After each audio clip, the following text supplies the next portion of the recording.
Welcome back to the Final K. It is the third and final Belgian Classic of the week, and it is the one that just rolls off the tongue. It is in Flanders field from Middelkerke to Wevelgem. In this video, I'm going to give a preview of the race as well as 5 riders to keep an eye out on, and as always, I'm going to be live for this race on Sunday as well as the final stage of the Volta Catalunya. But yes, let's get straight into it. So this is the race here on your screen. It is 241 kilometers long. Apologies if it is a bit blurry, but along the bottom of your screen as well, you're going to see the gravel sectors as well as the climbs that are happening during the race. If you're looking for the exact amount, there are 3 gravel sectors as well as 9 climbs happening in this race. So I'm going to take you through the race, different kilometer sections, and I'm going to tell you what to expect. So from the start of the race up until about the 130 kilometer mark, there's no climbs, no nothing, but there is a big risk of wind. So if it is very windy, the roads are very, very open. So let's fingers crossed for that and hope for some echelons that split the whole race apart before it even begins. So from about 132 kilometers to around about 151 kilometers, they hit 4 climbs, which include the likes of the Monteberg, which is 1 kilometer long and has a maximum of 8%.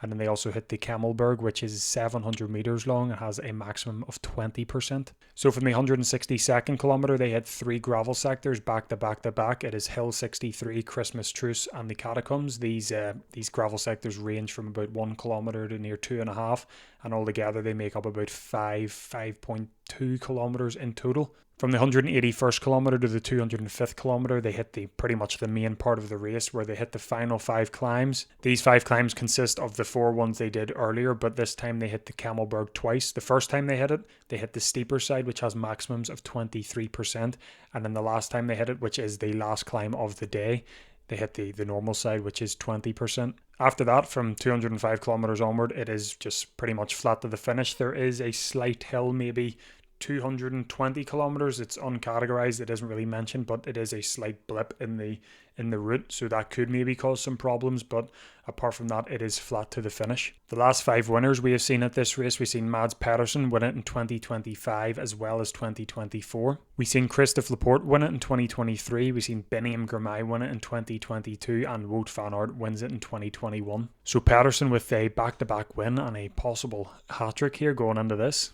So let's have a look at some riders to watch at this year's in Flanders field from Middelkerke to Wevelgem. Just wanted to point out that I am filming this before the E3 Saxo Classic race, so I don't know what's happening in it. So all the riders that I've picked here and mentioned, I hope they do end up riding, they don't crash or abandon from E3. I hope they end up riding this.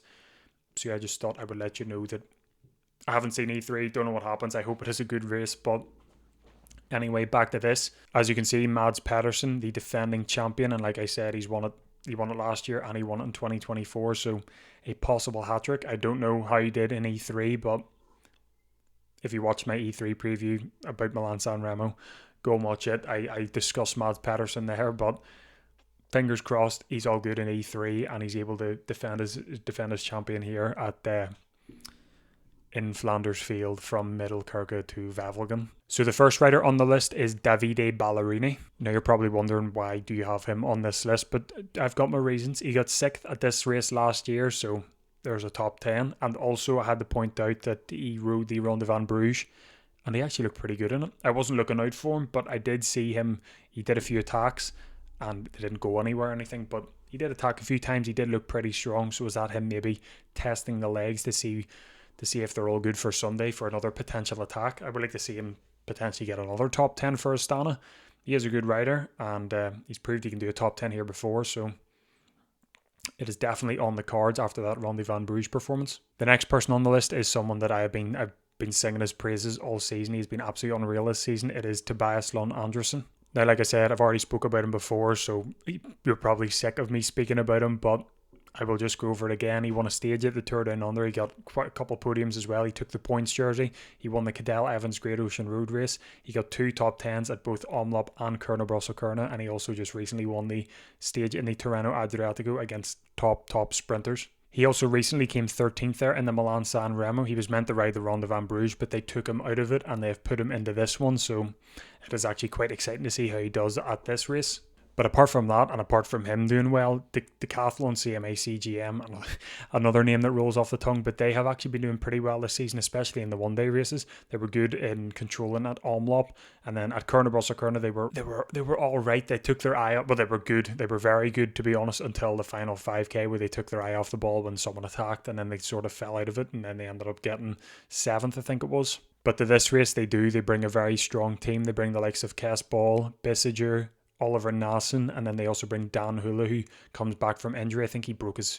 Did he break his hand? He injured his hand in the Pyrenees and had to abandon it, so he's making his return. But yeah, very strong team for Decathlon and a very strong rider in Tobias Lund Andersen, so hopefully they can get a result out of this. Third on the list is a previous winner at this race. It is Biniam Girmay. So yeah, won it in 2022, and when he did win it, he beat the likes of Christophe Laporte, Jasper Stuyven and Van Gessel in a sprint. But when it comes to this year, he's been alright. He hasn't been up to standard, I guess, but he won his first race of the season. It was stage 1 at the Volta Valencia. He also won the Clásica de Almere as well in Spain. After that, he announced he was going to go to the Pyrenees, and he did look like a favourite for a lot of the flat sprint stages as well as a couple of the hilly stages. But in the end there, he ended up getting 5th at the stage 1, and he got 2nd on stage 7, I think it was. So it wasn't the best performance from Girmay. Like I've said previously before, he's at a brand new team. He's looking to replicate that 2024 season, and he can't seem to... He was good there in the Volta Valencia and the Clásica de Almere. The NSM were getting him in good positions. Lead-outs were good, but he was pretty much non-existent in that Pyrenees until the stage 7, where the stage got cut short and he ended up getting 2nd. But even then, I didn't really see his team. It was just him. So is it a team thing or is it a Girmay thing? I don't know, but I am hoping he does turn things around, like the majority of riders that go through it. You always hope they turn it around. But could it be a second win at in Flanders Field from Middelkerke to Wevelgem? I hate this name. I hate it. Like always, I want to give a couple honourable... At this point, it isn't even honourable mentions. I'm just naming off other riders that could do well. So bear with me. There is a list. I will, in other videos, I will refine it down to an honourable mention list. But I'm just going to go through other riders that are pretty good that you should keep an eye on. So we've got Lucas Kubisch, we've got Matteo Trentin, like I've mentioned before in other videos, Jonas Abrahamsen, Matthew Brennan is at this race, Florian Vermeersch. Then we've got Jordi Meus, Jeno Berkmose, Filippo Ganna, Luc Lamperti. Then we've also got Matteo Mohoric, Yves Lampert, Paul Magnier, Lawrence Rex, so quite Jonathan Milan. So there are quite a lot of big name riders at this that could pull a result. So yeah, not really honourable mentions, just a bunch of other people that are riding this race. Jasper Philipsen as well, I'll add him into it. So on to the top 2, and number 2 at the in Flanders Field from Middelkerke to Wevelgem is Mathieu van der Poel. Like I said, this is being recorded before E3, so I don't even know what happens in it, but Van der Poel, he's never won at Ghent-Wevelgem. I'm calling it that because that was the previous year, so he's never won at this race before. He got 4th in 2019, he got 9th in 2020, and he got 2nd in 2024. But I mean, it is Mathieu van der Poel, and he'll probably know the roads like the back of his hand, so I think a victory is likely on the cards here for him. Like I said in my preview for E3, he crashed at Milan San Remo, slightly injured his hand, that's why he dropped on the Poggio. I think his hand's alright. I haven't heard anything about his hand, and he's riding E3 and he's riding this, so it seems to be all good. Exceptional at the Tirreno Adriatico. He was very good at it, 2 stage wins, and I mean, them stage wins were brilliant. Another thing to note, he'd never won Omloop before.